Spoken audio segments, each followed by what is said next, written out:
Hey there folks, it's Scott once again and welcome to another video. This time it's a long overdue movie review.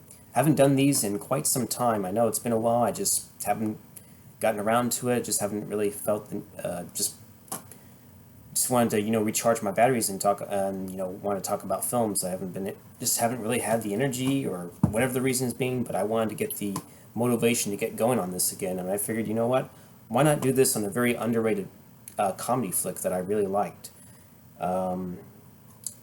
And that's of the film UHF. It stars Weird Al Yankovic, and Weird Al Yankovic is pretty much known as a parody artist. He's parodied a lot of stuff, like a couple Michael Jackson songs, "Beat It" and "I'm Bad." To like his version is "Eat It," and his other version of Bad is "I'm Fat" or just "Fat," which is a hilarious parody right there. Both of them are hilarious in their own right.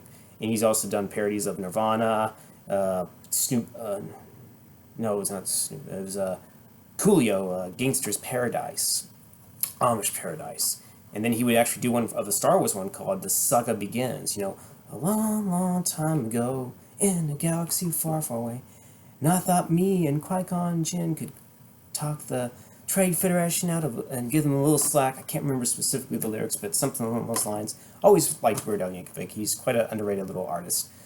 Kind of wish he would have parodied some Britney Spears songs back in the day, but I don't think he did. But anyways, I liked him, and he did a fairly decent job in this. It was, I think, his only lead role because this film did not do well with critics or the box office. The budget wasn't high. It was $5 million from what I've read, but it barely made $6 million, and apparently Orion counted on this film to be a mega hit because it did test well with the audiences, but apparently not well with, I'm talking about the test audiences, but not with the widespread audience. Apparently, I guess people listen to critics, and this is a film that, is really underrated. I really enjoyed the comedy. It's done very well. It's not a whole bunch of fart jokes like you see nowadays. But then again, I will admit, I think it's probably because there was a lot of competition. You had Lethal Weapon 2, you had, let me go look. There's like, what else? Indiana Jones and the Last Crusade, even Star Trek V, The Final Frontier. Gosh, I need to go back and look. There's like so many films in '89. License to Kill, Weekend at Bernie's. That was probably an unexpected hit, and that might be another film I might do a review on at some point too, because that's also '89. So yeah, and Ghostbusters 2. How can I forget that? Very underrated. Those would definitely probably be on my next to do reviews on at some point. And of course, When Harry Met Sally, Batman. Can't believe I forgot that, but reading this stuff helps. But anyways, back on the subject. The film's directed by a guy named Jay Levey, who also wrote this film along with Weird Al Yankovic. They've always wanted to make a movie, and they finally got this done. They were able to. The film was produced by Gene Kirkwood and John W. Hyde, who apparently liked Weird Al Yankovic, and they were They were associated with Orion. They decided to give Al Yankovic a chance because he was popular on all his music videos, his parody videos. His albums were doing very well at the time, and thought, let's give this guy another chance to be an actor, or to be successful in that. And sadly, he didn't really do much of acting, or at least in the leading role, because previously he did have an appearance in The Naked Gun, and I think he made another appearance in the third one, not in the second one, I don't think. But anywho, but yeah, he was really taken off in the mid to late '80s, and sadly this film did not do well, like I said. But like I said, this is a very underrated flick, and the comedy works well. Basically, let me get to the cast. Al Yankovic is your lead. You have Victoria Jackson, who plays his love interest. You also have Kevin McCarthy, who is basically the nemesis, and the competitor of VHF, because George is the manager of UHF, which is Channel 62. His is McCarthy's character is the CEO of the VHF station, like I said, Channel 8, and he plays a real good, does his role well as a despicable, condescending, you name it type of villain. Just gets under not necessarily under your skin, but he just demeans people and insults. And he's probably an example of what a mean SJW would be like these days. And also, you have an up and coming Michael Richards, who would later portray Kramer and Seinfeld. and he does a great job as Stanley Spadowski. He does that role very well.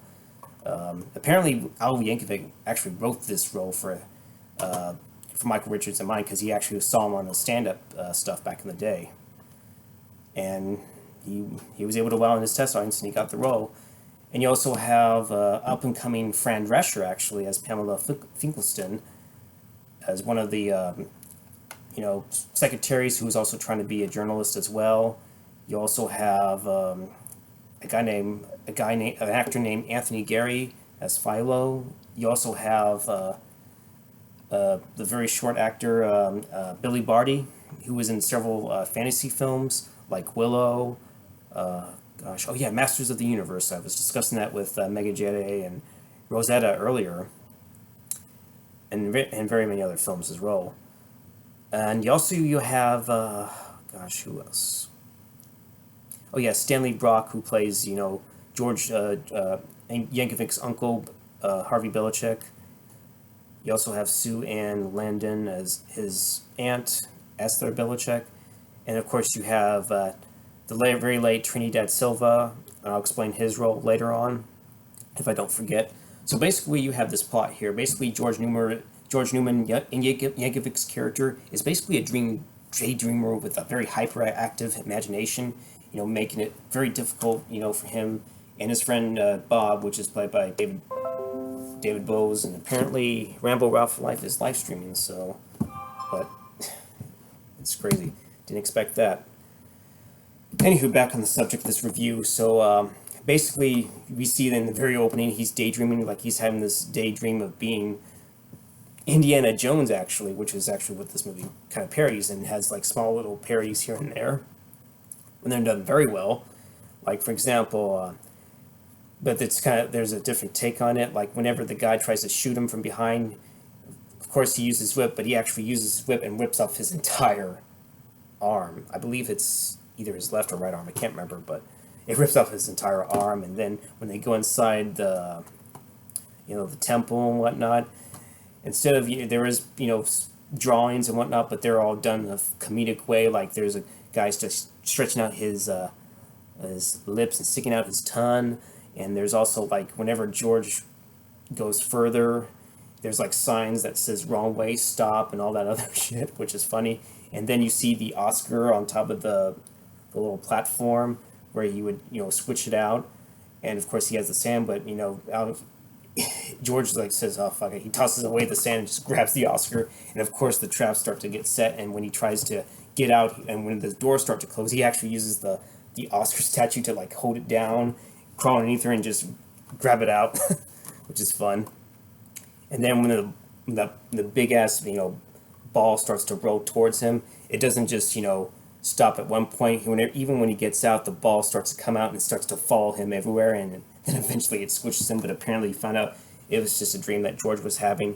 And apparently George is lamenting about how George Newman, how people that he was employed at would regret firing him because he's got imagination. And then when apparently he's talking with his friend, and when he asks about Big Anna, the fast food place he's working at, he goes on this little rant. Oh, Big Anna, what is that tub of lard going to do? And apparently she is coming along when she hears this, when he's coming along discussing this, and Bob's like, oh shit, and they both get thrown out of the place.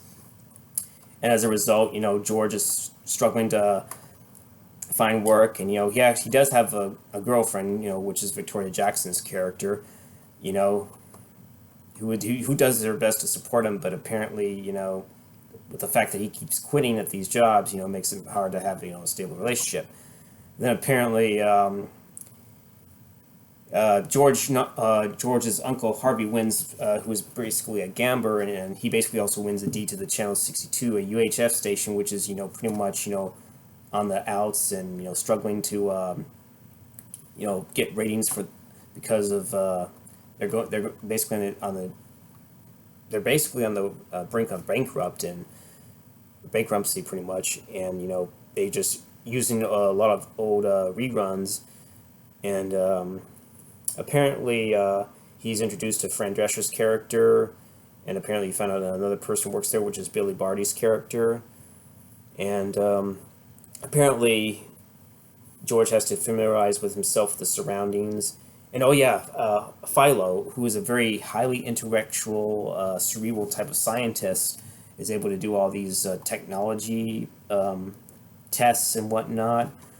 And he's a very cerebral guy, and he's even well, I'll get to his part later.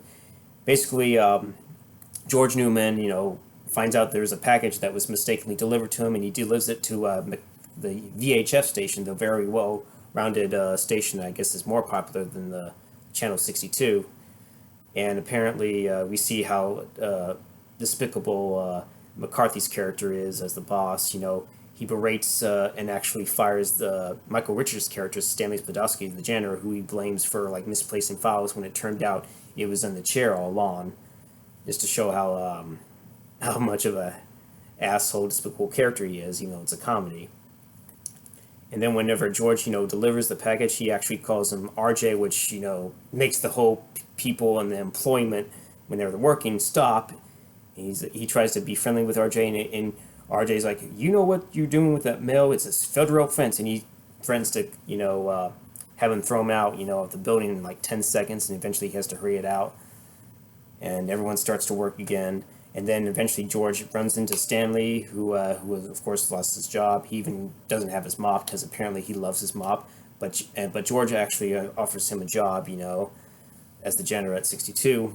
And then during this time, George and Bob attempt to create new programs like Uncle Nutsy's Clubhouse with George as his host. And then there's a part where Bob plays the clown. And several other attempts like the talk show with this guy who they try to demonstrate the use of cutting wood with a table saw, which the guy doesn't look and cuts his finger off. Kind of a little disgusting, not necessarily disgusting, but if you can't handle blood, yeah, that's probably the one thing. The film's not that, it's not R-rated, but it's PG-13, so yeah. But unfortunately, no matter what, George and Bob try to do, it seems like they're not able to up the ratings, and even Bob estimates that within the week, this place will be flat broke. And the funny thing is, Bob tries to tell George, there's good news and bad news, and actually George wants the bad news first, and that's what I just mentioned. The place will become flat broke, and then George's like, "What's the good news?" And then Bob's like, "I lied. There is no good news."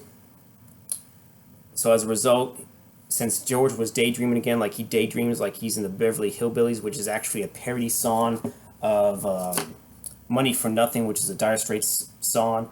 Very good artist I also like. And the album itself, Brothers in Arms, is a very good album, but it's pretty dark and depressing. But that's for another video. But anyways, he daydreams and forgets about, taking Terry for her birthday dinner. And as a result, she ends things with him right there. And George goes on this depressed and goes on the Uncle Nutsy show to kind of lament about his life. And then he's like... and when he talks about the cartoon about the coyote, he's like, it's about a miserable coyote who just always doesn't win. And he's like, I hope you enjoy it. So yeah, and then George, is pretty much fed up, and he decides he's going to head to a bar to, start drinking apparently. But before he does that, he actually decides, to give the show to Stanley. How would you like to have your own show? And Stanley was like, oh, okay.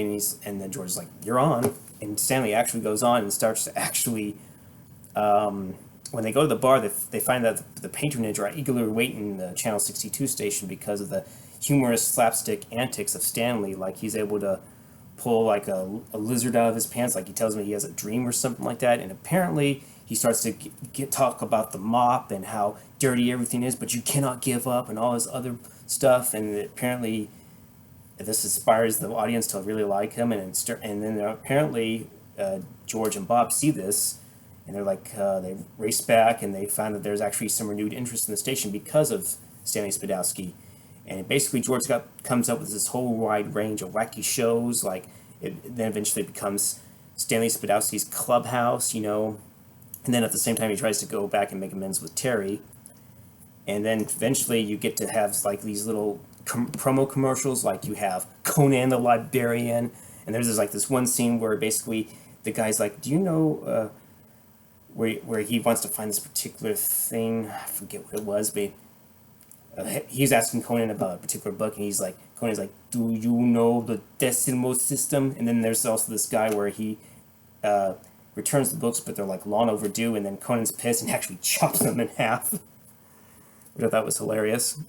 And then you also have like other shows like, what was more scenes where you see Stanley Spadowski being popular on his clubhouse where he's trying to run a train station and all that stuff, or whenever he's popular with the kids and he's like spraying a fire hose at them, and there's other promos like bloopers, and there's also the Town Talk, which gets a kind of a revamped version of like maybe Geraldo or maybe even Jerry Springer back in the day. And there's even this few little funny scenes where he's like where the narrator claims that he's discovered Al Capone. He's like, aha, road maps. And there's also a part where he has his own show where he's talking to Satan, and Satan's explaining the situation. He's like, oh, and George is like, oh, shut up, you pinhead, you make me sick, and he throws water at him. And then apparently there's actually another question. He has like, sex with furniture, what do you think? And then apparently you see all these line of guests where there's a Nazi, and there's like this bondage type girl, and then apparently there's a Jason wannabe lookalike, and there's a Ku Klux Klan type of guy, and there's this Smile bad seed parody of the girl or something, and they're all fighting or something like that. And when George tries to ask a question, he gets like a chair toppled onto him, and then at the very end he's like, Nazi lesbian hookers abducted by aliens and forced into weight loss programs, and he's like, all this on Town Talk, and another fucking chair smashes on him.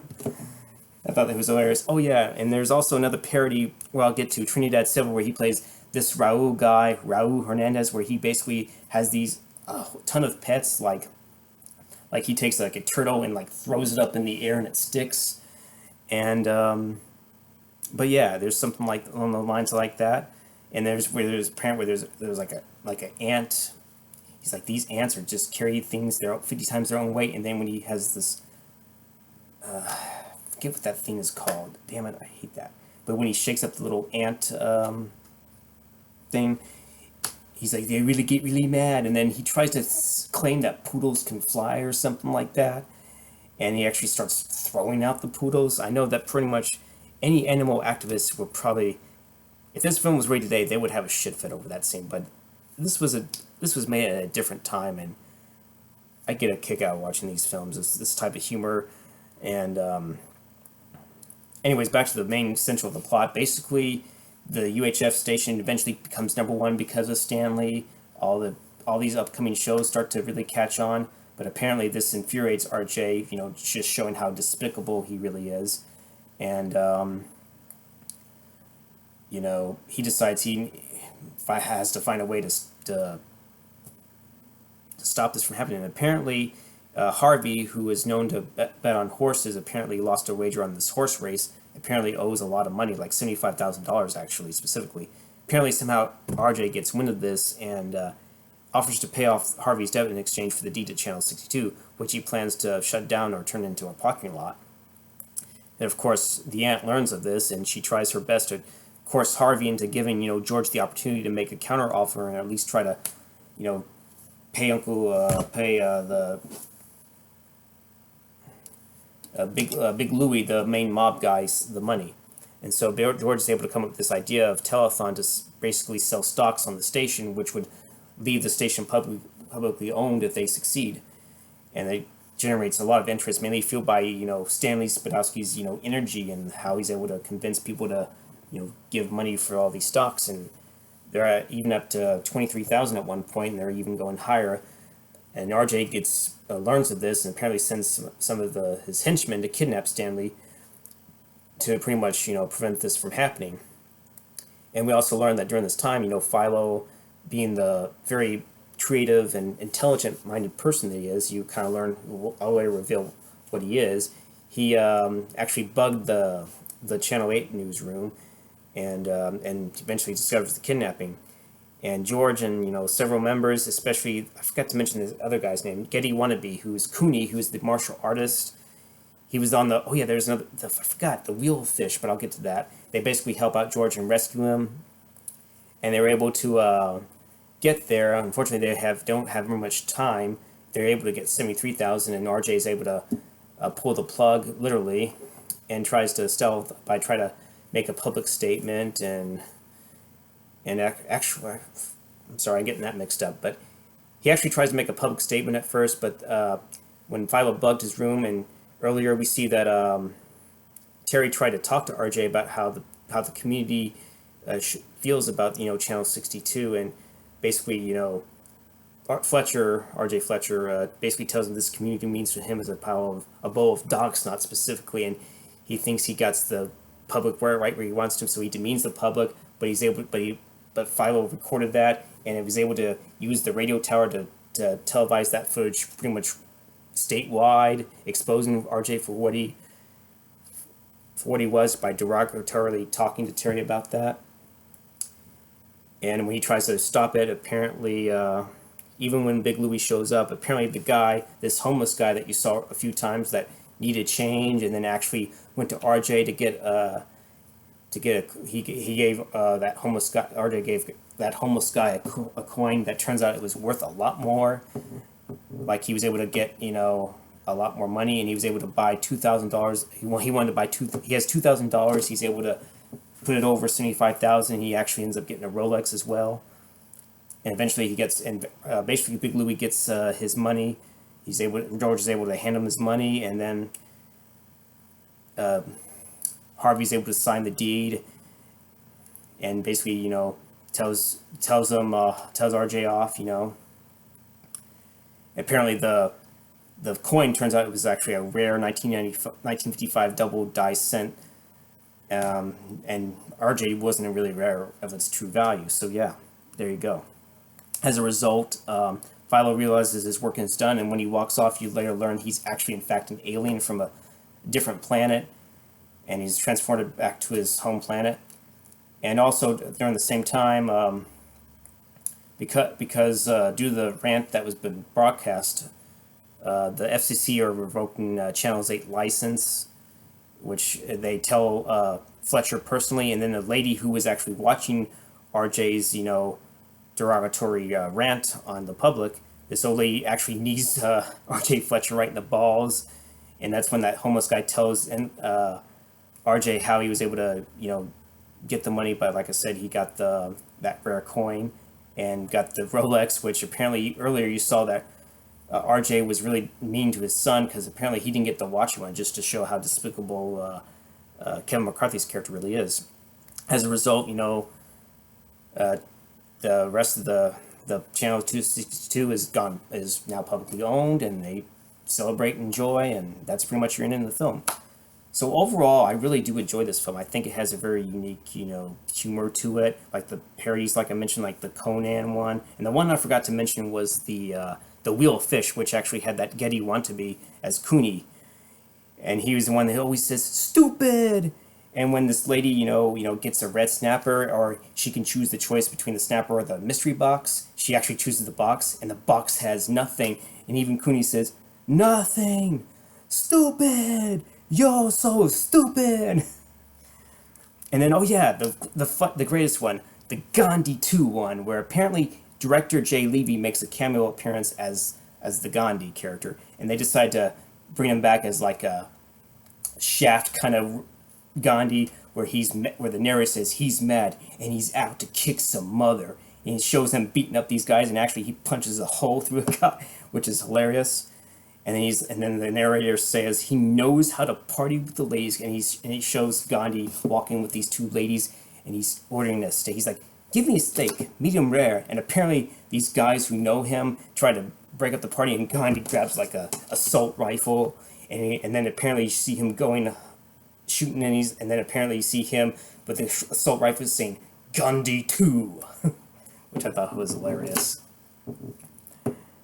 I can't remember what other, I think I probably already mentioned, but I think it had some great little parodies like the Conan the Librarian, the Wheel of Fish, the Town Talk, which is a parody of like Geraldo, and I think it did it very well. I think the humor was great. I liked how the animation was done for the Beverly Hillbillies, which is, like I said, a parody of money for nothing. The animation looked like it was pretty similar to the one that was done back in '85, so I thought it was done very well.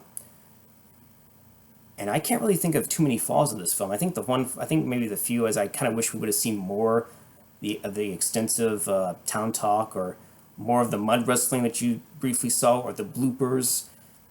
Oh yeah, and there was the funny part where George attempts to try to revitalize the station the first time, like whenever at Uncle Nutsy's house, where Bob's the clown, and George tells, hey, look up, look down, now look at Mr. Frying Pan, and smashes his Bob's face with it. And then apparently he's supposed to feed him like these Mrs. Haagen-Dazs's butter crackers or something like that, but he ends up giving him dog treats, and he's like still thinking he's feeding him crackers without realizing he's feeding him dog treats. And when he realizes, he's like, uh-oh, Bob's been eating Yappy's dog treats. And then when Bob realizes this, he's like, oh shit, and he vomits off camera. He's like, your dog or people will like the taste of liver and tuna with a hint of cheese. Oh man, you'd have to turn over a new leaf if you couldn't laugh at this. This is a great parody, and I like the fact that what's his face? I keep forgetting. Michael Richards. He brings a great energy to this role. Stanley's put out, so he's the one that pretty much revitalizes UHF and all that good stuff. And Weird Al Yankovic does well as he doesn't really have a whole lot of comedy scenes, but when we see some of the flashbacks, like I mentioned, or his daydreaming sequences, they're done very well. And I forgot to mention this. The very tail end, like whenever he's trying to, go and rescue him, he has a daydream like he's freaking Rambo, and there's this fake little bodysuit which he wears.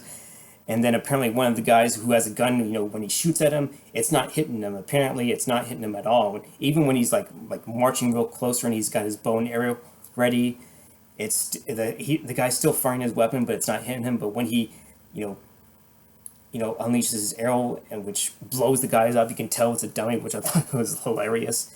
And then apparently, after he gets Stanley out, there's like a whole bunch of, because it's parodying the Russians, there's like a whole bunch of Russian soldiers, and when he goes heads toward the helicopter, and apparently there's a little thing where it says, helicopter rides $20, and then when he goes in there, and the Russians start shooting at him, he grabs this gun, and it's like, he shoots every one of them somehow, and they all fall down and die. And then apparently when someone else tries to shoot at him, he starts blowing up everything with the gun. And then apparently one of the goons that are being parodied as the main bad guys tries to shoot at Yankovic, and then somehow Yankovic catches the bullet with his mouth and starts chewing it up and like spits it back out at him like it was a gun, and he blows up.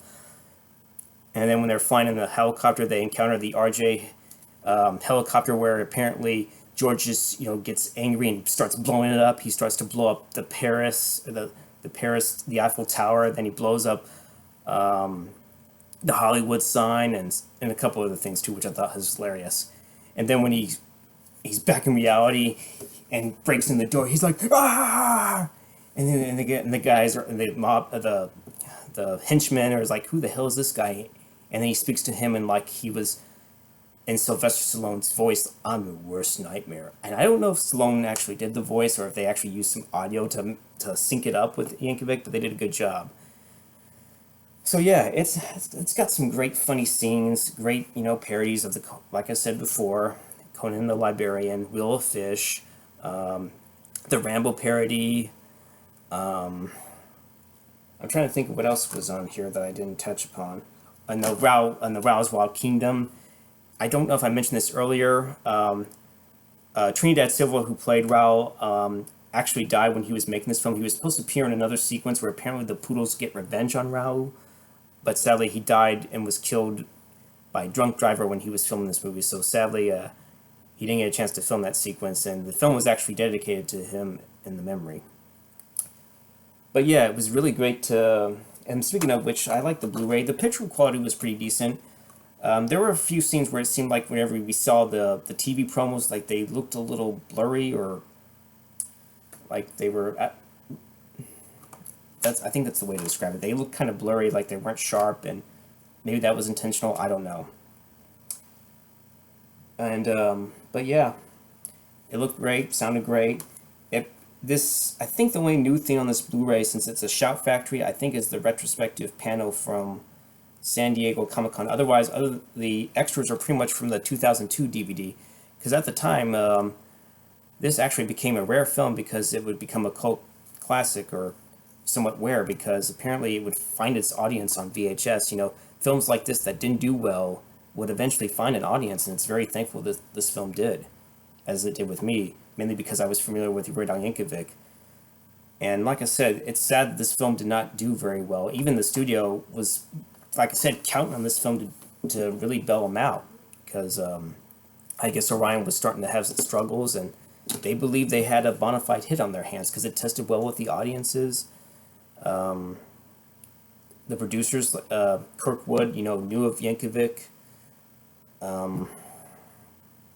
But sadly, the critics panned this badly. Like, even in later interviews, Al Yankovic basically said that Siskel and Ebert thought he was the Antichrist or something like that, which is too bad. He definitely was not. It was a fun film movie.